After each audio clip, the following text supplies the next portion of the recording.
Right. So, talking about Sinai Liberation Day, it's not just any day, because this is a very important day that Egyptians mark it on their calendars for many reasons, because it was mentioned in the Holy Book, because it is part of our history and culture, because it is a significance of the heroic acts of our dear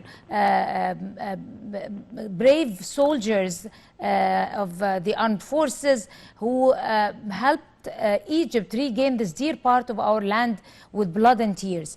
Talking about Sinai, President Abdel Fattah el-Sisi in his speech gave a very powerful speech. It was very affectionate. He talked about that particular dear part of this land, and he said it described it as a dear memory to every Egyptian, and that it's a symbol of resistance and a mark of long history for struggle for freedom. What does that signify for us? Well, I thank you very much for focusing and shedding the light on such occasions, because this occasion is very much connected with the Egyptian public opinion, and it is one of the days of glory which we celebrate every day to remember our soldiers, which they sacrificed their life for the independence of their country, for the independence of Egypt. Actually, it is a very, very important day in our calendar. We celebrate it, and the Ministry of Culture every year celebrate such occasion with many festivals by different sectors of the ministry. For example, the sector of cultural palaces, actually in Sinai, and either in North Sinai or the south of Sinai, they celebrate that with the public in order to remember such occasion and its event. Also, there are many celebrations done by the sector of theater in the Ministry of Culture. Also, the opera is celebrating this occasion with many artistic festivals. I would mention also that the Dar el-Kutub, or the National Library, is celebrating the occasion with different activities and symposiums which throws a light on such occasion. Also, the Supreme Council organized many symposiums and meetings to share the public. Right. How about the Ministry of Culture? Ministry of holding, lots of plans for this year. If you would like to shed a little bit of light over the important cultural workshops and seminars related to that celebration. Yes, as I mentioned, the Ministry of Culture is with poetic evening of different poets from Sinai to celebrate such occasion.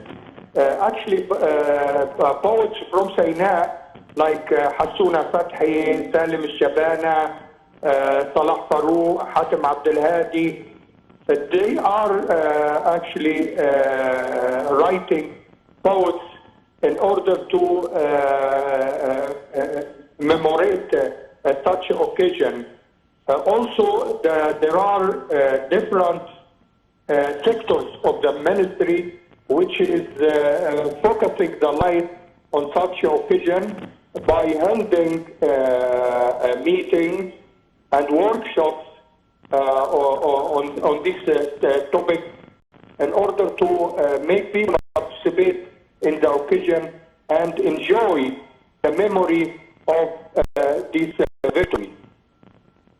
Right. So Dr. Naveen Kilani, the Minister of Culture, confirmed that the agenda of the is rich and full of it would come to the interest of that includes a series of cultural events, artistic workshops, celebrating the special day in a totally unique style. So, what is the importance of marking this day on the on our cultural events and trying to innovate each year in a way that would attract new vibes of tourism, who people are interested in that part of land, I mean the nomadic life, the Bedouin culture.